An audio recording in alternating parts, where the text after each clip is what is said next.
Chegando de uma caminhada agora,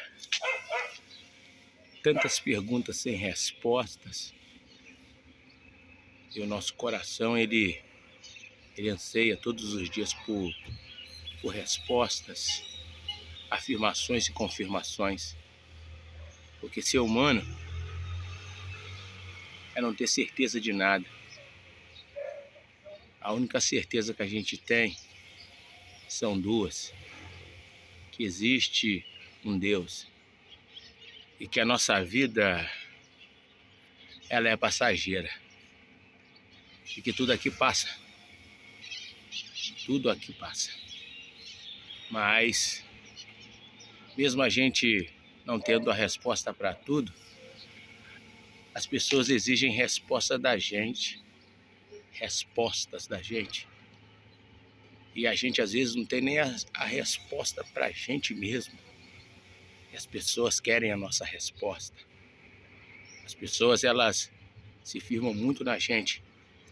Eu estou falando de você que é ministro do Evangelho, você que trabalha na obra de Deus, você que é liderança em qualquer âmbito da vida. Todos querem ver as respostas em você. Quer que você seja a resposta de tudo. Mas às vezes, na solidão, no oculto, você mesmo pergunta a Deus: como eu darei a resposta para ele se nem eu mesmo ainda sei a resposta? E Deus, ele não se apressa em dar resposta, porque ele dá a resposta no tempo certo. Mas sabe qual é a maravilha da vida? É você viver em paz consigo. Por quê? Porque se você quiser viver em paz com todos, isso não será fácil. Porque muitas das vezes você vai ter que perder a sua paz para viver a paz dos outros. Muitas das vezes você vai ter que ficar preocupado. Desculpa, é o aparelho. Para que as pessoas não fiquem preocupadas. Muitas das vezes você vai ter que dar carinho e não receber carinho. Ser atencioso e não receber atenção. Porque você escolheu ser um líder. Deus te escolheu também. Mas Deus escolhe quem escolhe. Quem o escolhe. Entendeu? Alguns resgates, eles são os resgates impossíveis.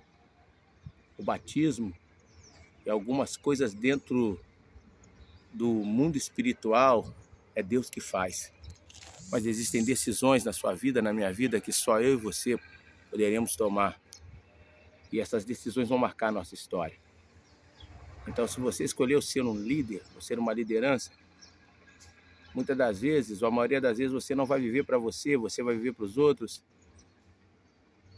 E a paz que você vai pregar na casa dos outros, muitas das vezes ela não vai existir em alguns momentos na sua.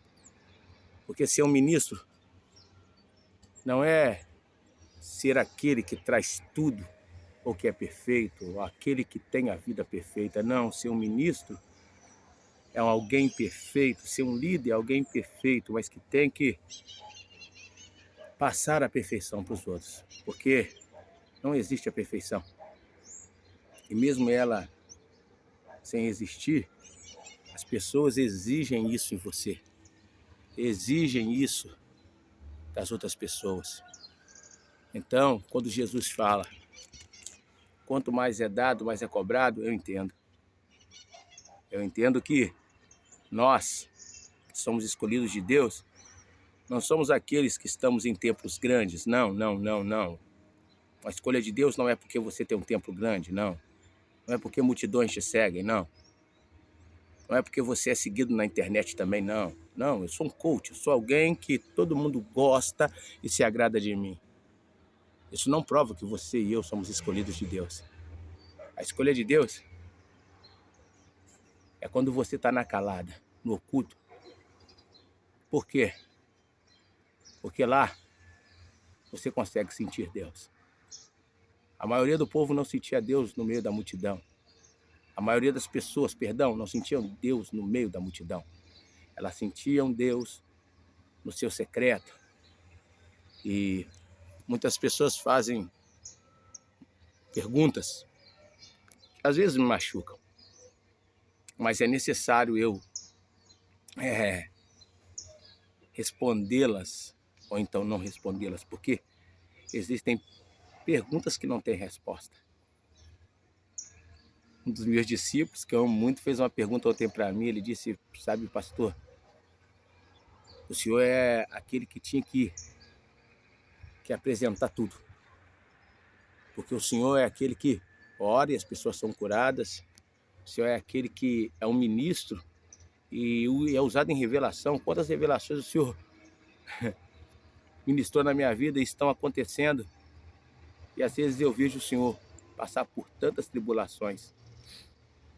Eu fiquei com aquilo na cabeça porque esse rapaz é muito sábio, ele é muito inteligente. E pela manhã vem essa resposta, eu quero compartilhar com vocês. Agora eu entendo o que é ser um discípulo de Jesus, um escolhido de Jesus.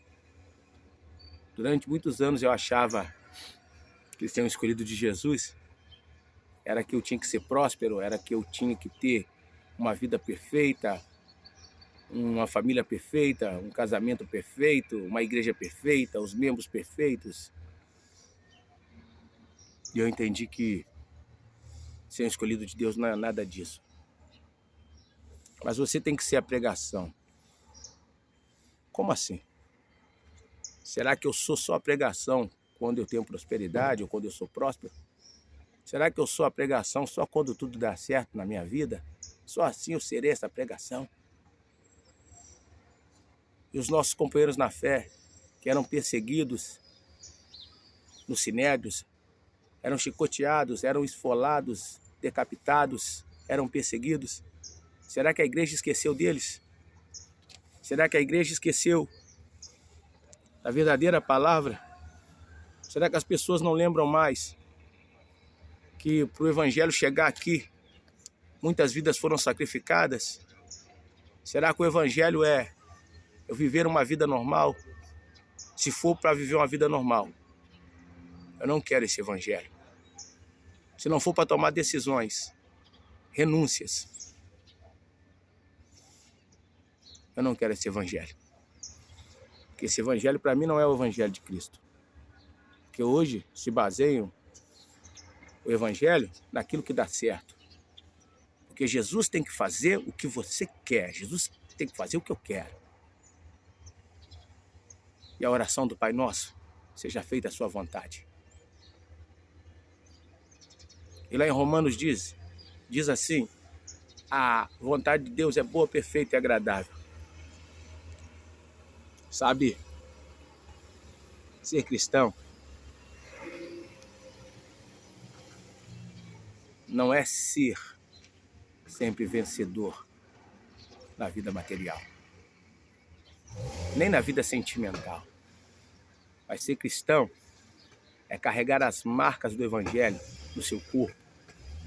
Ser cristão é você entender que você é humano, que você está sujeito a falha, você está sujeito a cair. Um evangelho de perfeição aqui na terra